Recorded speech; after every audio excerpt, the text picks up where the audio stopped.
সব স্বপ্নের রং হয় না তো বেদনার মতো নয় রঙা।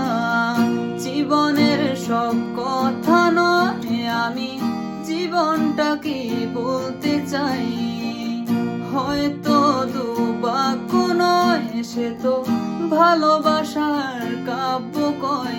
আমি কবি নই, তবু কাব্যের ভাষায় বলবো আজ।